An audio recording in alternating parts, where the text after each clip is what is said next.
Daddy, why is she selling bread on Christmas Eve? A heartfelt moments story. Clapperboard hook.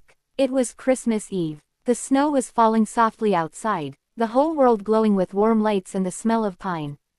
But on the sidewalk in front of a busy grocery store, a little girl in a thin coat stood alone behind a folding table, holding up a paper bag of homemade bread with both hands, her fingers red from the cold. Most people walked right past her. They had places to be, gifts to wrap, families to get home to. But one little girl, sitting in the passenger seat of a battered old pickup truck, pressed her nose against the window and asked her daddy the question that would change everything. Daddy, why is she selling bread on Christmas Eve? Megaphone subscribe. Before we go any further, if stories like this one move your heart, please take a second to subscribe to Heartfelt Moments, give this video a thumbs up, and drop a comment below telling us about a time someone's kindness changed your day. Your stories matter to us.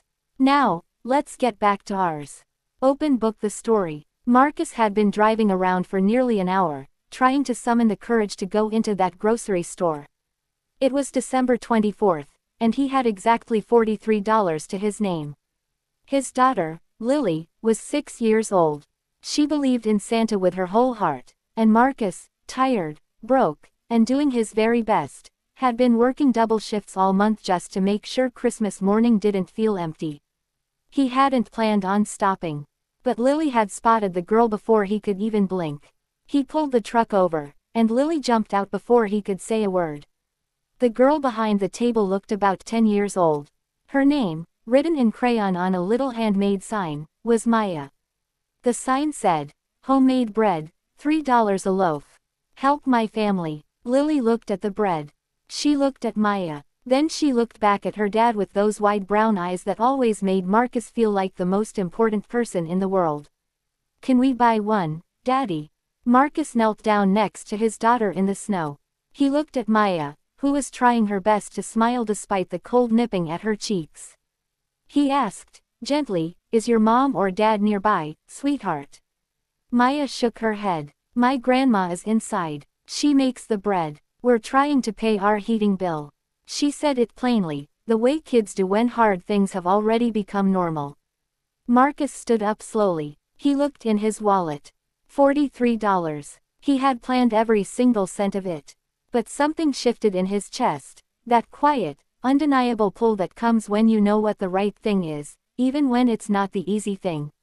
He bought a loaf. He handed Maya a 10 and told her to keep the change. But Lily wasn't finished. She tugged on his coat sleeve. "Daddy, she's cold. Can she have my scarf?" Marcus looked at his daughter, this tiny, radiant little girl, and felt his throat tighten. Without a word, he unwrapped the bright red scarf from around Lily's neck and held it out toward Maya. "From us to you," he said. "Merry Christmas." Maya's eyes went wide. She held the scarf like it was something precious.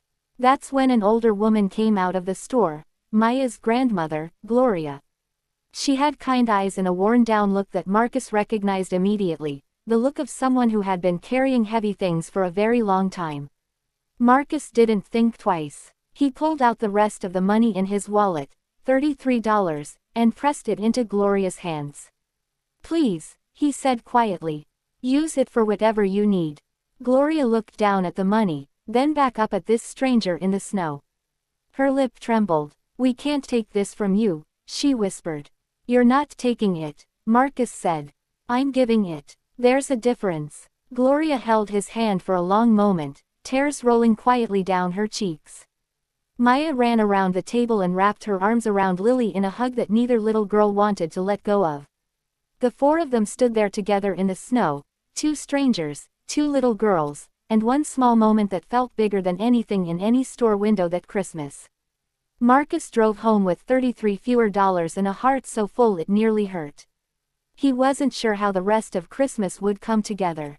But Lily fell asleep in the truck on the way home, still smiling, and when he carried her to bed that night, she murmured sleepily, "That was the best part of Christmas, Daddy."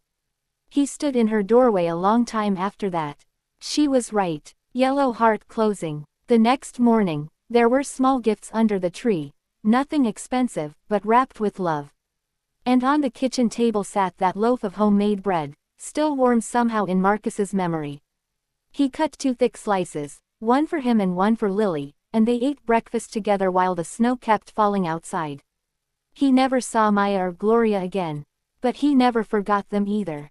Because kindness has a way of staying with you long after the moment has passed. It lives in the warmth of a borrowed scarf. In a child's hug between strangers. In $33 given freely in the snow. You don't have to be wealthy to change someone's world. You just have to be willing to stop when everyone else keeps walking. This Christmas, and every day after, may we all be the kind of people who stop. If this story touched your heart, share it with someone who needs a reminder that kindness still exists in this world. And don't forget to subscribe to Heartfelt Moments for more stories that remind us what it means to be human. Copyright Heartfelt Moments.